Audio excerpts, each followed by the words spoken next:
Hello, this is going to be a overview of Big Easy Tuba, which is another of our new standard instruments, this time tackling a New Orleans inspired tuba. This is a really cool instrument, full of energy, full of vibe, performed by a really amazing musician. So let's just dive in and talk about what the similarities between this and the other instruments and some of the differences. So as you can see, it's, similar to, a lot of our other ones from the layout. We've got performance page here, the sound page and the control panel, all pretty similar. Maybe we'll just go through the sound. So the range is very low B flat.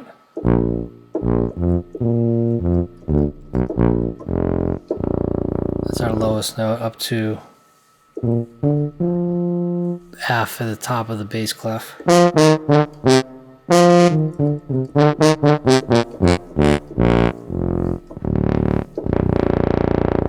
So pretty substantial down low.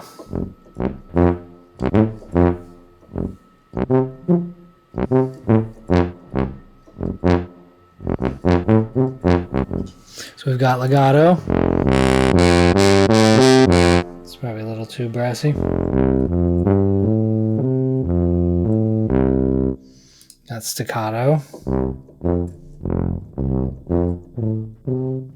And just like the other new standard instruments, we got multiple layers of staccato depending on the tempo you're in. If I was to slow this way down, we'd hear it's a little fuller, longer if I goose the tempo super fast. And then the staccatissimo gets.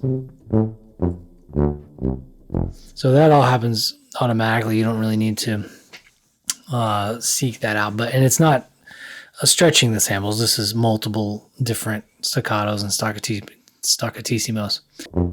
Yes, so staccato, staccatissimo.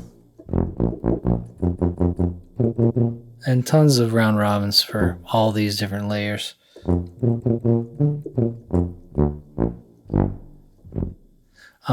Tongued, which, if you know from our other instruments, only really changes in smart delay.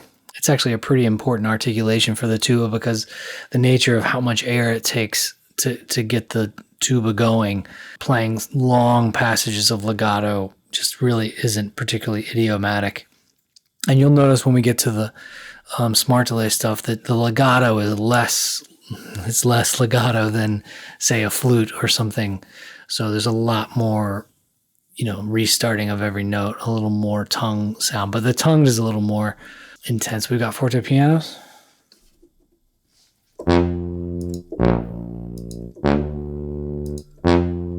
Right, it's nice.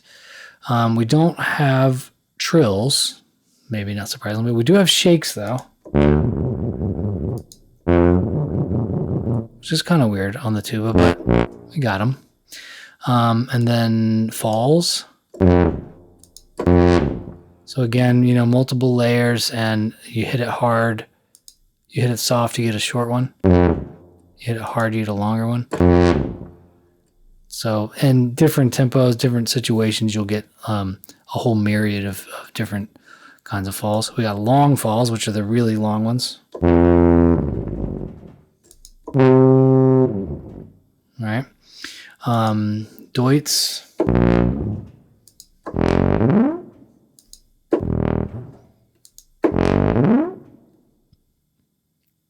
Kind of fun in this style. Flops. Just kind of a little something. Rips. And you got glisses.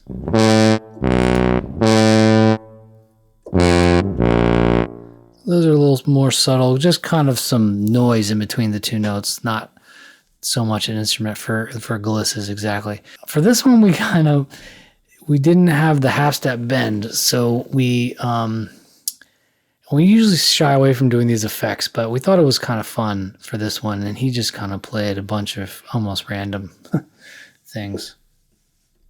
Get this.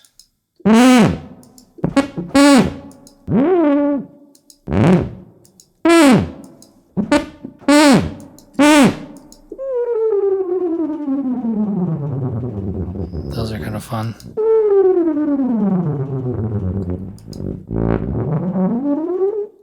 So it's pretty random and weird. Just kind of a lot of like bursty, loud noises. Then we have crescendos and hairpins.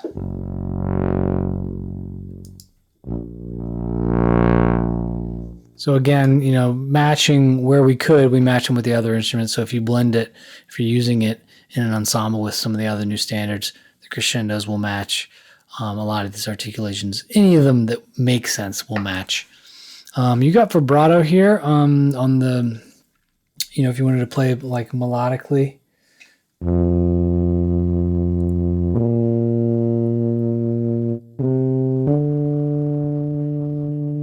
It's actually a pretty nice sound. In general, I'll probably leave it off most of the time. We got a little reverb here. Let's listen to the different mics. So we've been hearing the close with a little of the room, but just the close, for example.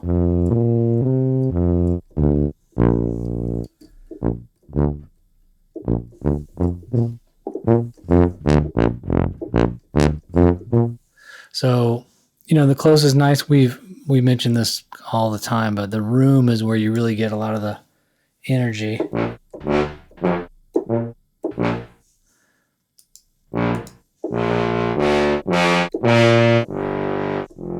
So if I mix that with the close, so here's the close, we'll bring the room in and you start to feel the... So even though that's fortissimo, it's hard to feel it, but...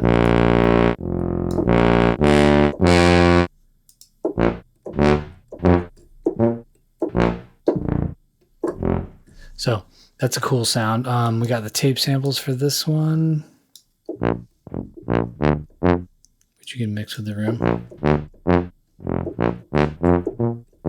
Just a touch warmer, which is nice on the brass. Then we've got our classic, our bleed mic, which we love. This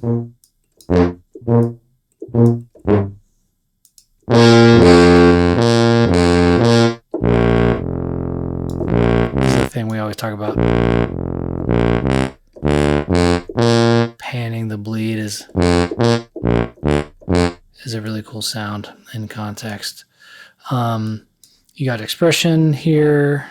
So I have that's another layer of dynamic control. So you want to do some more swells. Nice little reverb. Okay. So a lot of this is the same. We've got swing accents for smart delay, your smart delay key switch, legato times, vibrato stuff, vibrato control. So all that's pretty much the same. So maybe let's just hear it in smart delay a little bit and just kind of, that'll probably be good. So let's maybe play.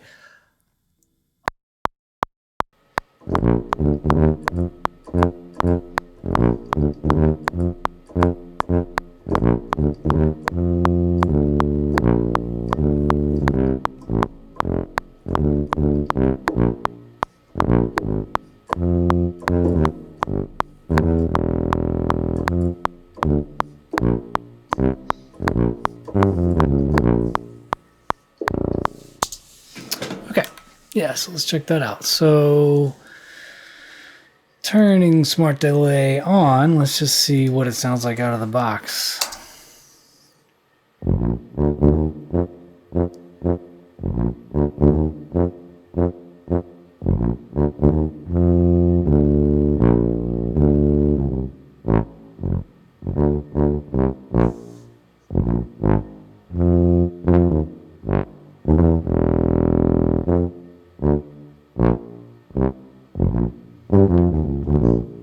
Yeah, pretty cool.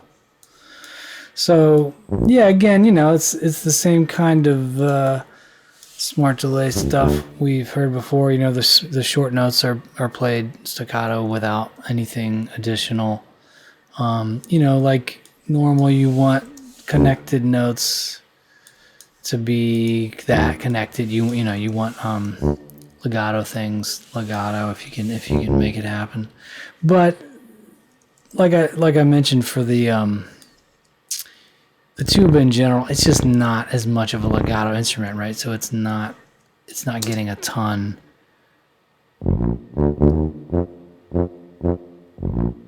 But it sounds really good.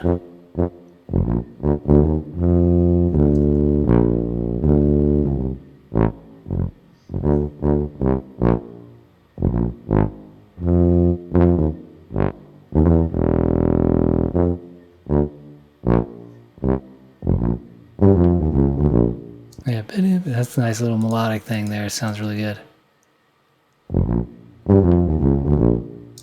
So, yeah, and you know, we could go through and, you know, try out like a lot of times I like forte pianos on some of these long notes. You know, that might give it a little more energy. Sometimes the super flat legato, you know, sustains, they work really nice on like melodic stuff, but sometimes big jumps, they might be better to just be.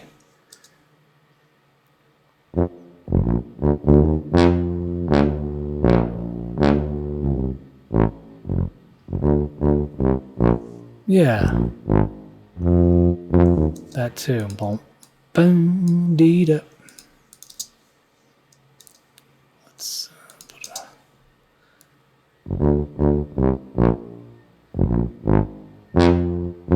Yeah.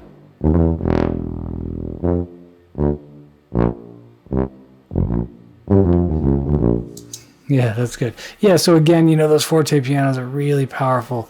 And for, you know, when you jump to a note like this, people tend to sting this low E. So having that forte piano on that,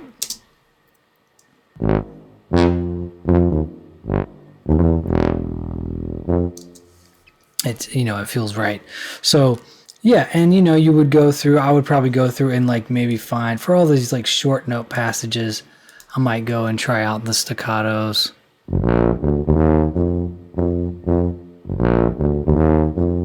To me, that's a little too long.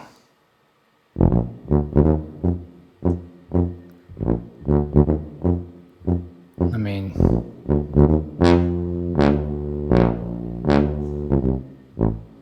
probably any of these connected notes, I'm going to do more legato and then short notes for the, I mean, it sounds really good with the shorts, you know. It's kind of the nature of the tuba.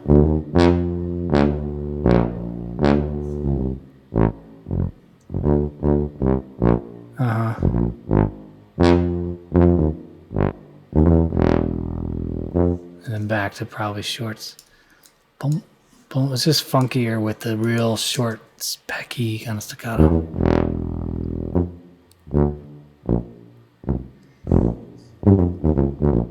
There's such a different character there. Ba-dum, ba-da-da-dum. A little hokey, but with the legato, that's one spot where you would want kind of that really natural legato. Yeah, that's hard to get without smart delay. Biddy-ba-doo-biddy on the tuba, as wonky as it can be. So that's cool. So that's a real quick overview of the tuba and get an idea of the sound of it and how it's similar and different from some of the other smart delay instruments. But this is a really cool one, you know, for bass lines, anything with that New Orleans kind of feel is going to do wonders for tracks like that. So thanks so much for watching.